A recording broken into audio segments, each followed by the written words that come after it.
c'est l'un des chorégraphes préférés des Canets. Chaque année, il vient nous montrer son nouveau spectacle. Après My Rock, voici venir l'heure des Ladies. C'est My Ladies Rock. Jean-Claude Galota nous revient pour 3 spectacles. Il est là, sur scène.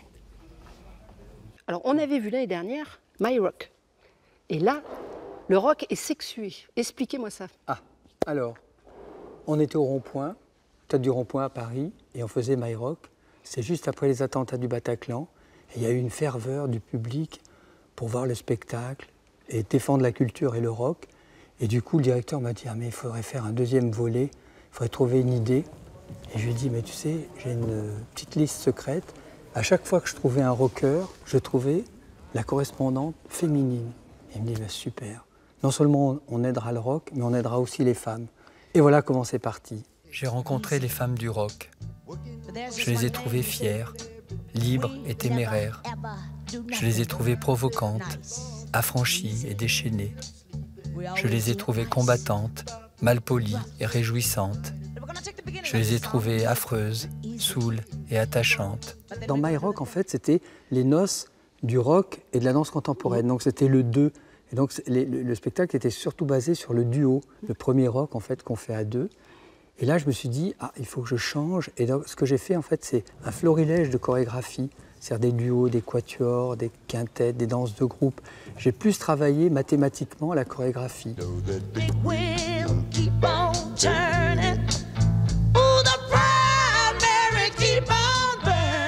Après Ladies Rock, Jean-Claude Galota a déjà plein de projets, reprise de L'Homme à tête de chou, un spectacle sur Sagan et une collaboration avec le compositeur-guitariste rock Rodolphe Burger. C'est-à-dire que je fais des chorégraphies, j'écoute ces musiques et on mélange les deux. Et je trouve que c'est l'endroit juste pour définir une nouvelle ère qui commence pour nous. Super. En tout cas, venez voir My Ladies Rock. C'est ce soir et jusqu'à jeudi soir, ici au Théâtre de Caen. Puis de toute façon, Jean-Claude Galota, on le retrouve l'année prochaine. J'espère. Le musée des Beaux-Arts de Saint-Lô nous dévoile un trésor de ses fonds. Aujourd'hui, la tapisserie Nadir et les Pirates de Jean Lurçat. La tapisserie de Nadir et les Pirates a été créée en 1952 par Jean Lurçat et achetée 30 ans plus tard par la ville de Saint-Lô. On y voit une fenêtre ouverte avec des insectes, les chenilles, les papillons, et 2 animaux, la chèvre et le chien, qui n'est autre que le lévrier afghan de Jean Lurçat. Toutes les œuvres de Lurçat ont une iconographie très riche, très détaillée, à la fois en lien avec les astres, soit le soleil, soit ici Nadir, qui est l'opposé du zénith, ou bien des éléments de sa vie, dont le chien dont je vous parlais. Lurçat est connu pour être un peintre, un céramiste, mais surtout pour avoir renouvelé la tapisserie.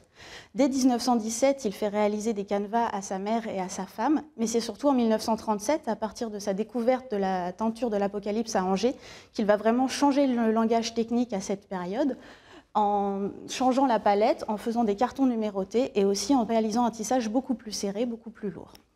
Le centre culturel Jean Lurçat, où se trouve le musée, possède 5 tapisseries de cet artiste et une tapisserie d'un de ses élèves à qui il a transmis ses secrets de lissier, Gros Garriga.